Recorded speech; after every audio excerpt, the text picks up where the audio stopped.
According to the United Nations, India became the most populous country in the world in 2023. Can you guess where the United States of America stands in that rating? It's number 3, and America is the 4th largest country in terms of size. It takes up some 6% of Earth land mass, plenty of space for 335 million people who live there. Right, no need to squeeze them into one region. Well, not quite white. The population of the US is distributed pretty unevenly. Let's draw a line right through the middle of the country. It'll run from North Dakota in the north to Texas in the south. Once you input census data and do some math, astounding figures appear.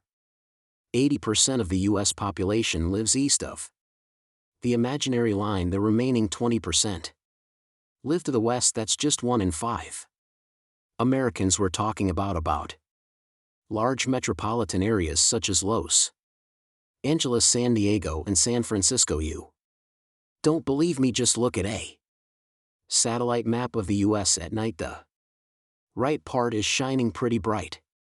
Right, but why? Why is there such a huge imbalance in population? Simply put, history and geography. The East Coast is the place where the US became independent in 1776. These are the original 13 colonies. Soon enough, settlers started spreading westward. One important milestone was the Louisiana Purchase. Today, this region is mostly what we call the Midwest. The area aligns nicely with the Mississippi watershed. Yep, this means plenty of fertile soil, ideal for agriculture. But does this automatically mean a spike in population? The demographics of the US reveal that a majority of its citizens live either on the east or the west coast. This leaves a large patch of land in the middle of the country virtually empty. People know it as America's underpopulated belt. The area stretches from the Canadian border in the north to Mexico in the south. The total surface area of this strip of land is 350,000 square mil.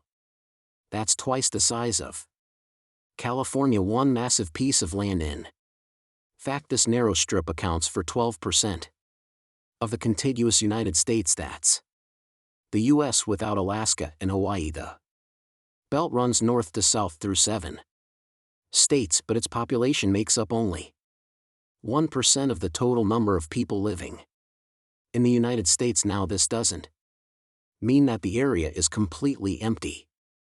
It's still home to just over 3 million people. That's roughly the population of the island country of Jamaica, but there is room here for many more residents. Let's take the example of Nigeria. Its total land area is slightly bigger than the sparsely inhabited belt in America, but Nigeria's population is a huge 206 million people. This makes it the 7th most populated country on the planet. Impressive, right? But why isn't the American Midwest living up to its potential? Well, time for one last history lesson. I've already mentioned how the United States expanded from the east coast to the west coast. This doesn't mean that the West was lagging too far behind. Take, for example, the cities of San Francisco and Los Angeles. They were incorporated in 1850. That's just 13 years after Chicago. The following year, Portland, Oregon became incorporated. You get the picture. And then in 1869, the United States completed building its first transcontinental railroad. In terms of transport, the country was unified. There is no historical reason strong enough to explain why so few people live in the center of the country. So now it's time for some interesting geography. If you look at the physical map of the United States, you'll notice that this belt lies in the Great Plains. As the name suggests, the area is flat, which should be ideal for large settlements. Well, not really. East of this region there is a Huge patch of the color brown. It's covered by mountains, but not just any mountains. These are the Rockies. The range is around 76 million years old. It has several peaks over 14,000 feet, and most of the Rockies are national parks, a vast nature reserve, but most importantly, the range plays a vital role in the region's climate. Ever heard of the rain shadow effect? Let me explain. What weather systems form over the Pacific Ocean, then they travel east where they meet the Rockies. Now the air has to go up over the mountains. This is where it cools down and condenses. The final result a lot of rain and snow for the people living on or west of the range, and just a few drops east of it. When air from the Pacific finally reaches the Great Plains, it doesn't contain much moisture anymore. In fact, the weather system starts taking up moisture from the surrounding landscape. This creates an arid climate east of the Rocky Mountains. That's the exact location of the belt where so few Americans live. It's one of the driest parts of the country, so when settlers came in the 19th century, they were like, now I'll just continue west. Plus there was the gold rush in California. They were heading for the climate in this part of the plains isn't great for agriculture, and huge fluctuations in air temperature don't help either. In a single day, temperatures can drop from 70 to 30 degrees Fahrenheit. These sudden changes in outside temperature are harmful to human health. It's like stepping inside an air-conditioned room on a sizzling summer day. Not a pleasant feeling. Southern California has a similarly dry climate, yet close to 40 million people live there. This makes California the most populous U.S. state. Their secret, a vast network of irrigation canals and aqueducts, plus a share of water from the Colorado River. Summers in the Great Plains get very hot, while winters are extremely cold. The reason behind these wild weather patterns are polar winds. They get a piggyback ride along the ridges of the Rockies and then rapidly descend into the plains. A winter day in Wyoming, for example, can start pleasantly warm, but later in the afternoon the temperature can easily drop below zero. You just wouldn't know how to dress, and you probably wouldn't want to relocate here. That's what 99% of Americans think.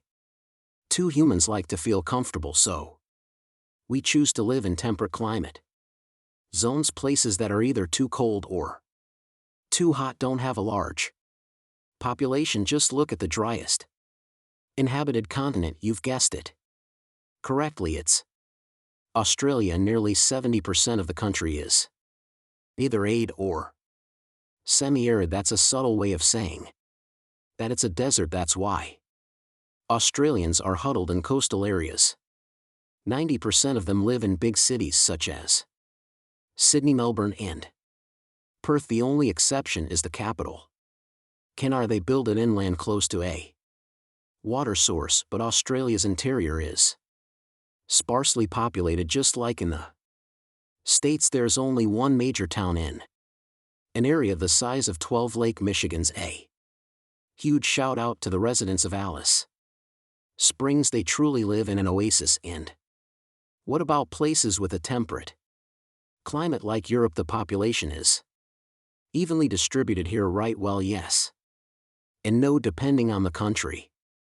In Germany, 77% of people live in urban areas. They have plenty of major cities to choose from. Berlin, Hamburg, Munich, and Cannes all have over 1 million residents. But let's look at neighboring France. How many cities with a population over a million can you name? Okay, Paris. Definitely, it has over 12 million residents in the metropolitan area. But now comes the staggering fact: the next two cities on the list have a population of barely 2 million respectively. Can you notice the huge imbalance? This is the case in most large European countries. In Greece, for example, 35% of the population lives in the capital Athens, so the largely underpopulated center of the United States is not a unique example. America is the land of opportunities, but chances of finding a better life are greater in large cities. The country's top 100 metropolitan areas account for at least 3/4 of the nation's GDP, and most of them are located on the east and the west coast. There are no cities with over 1 million residents in America's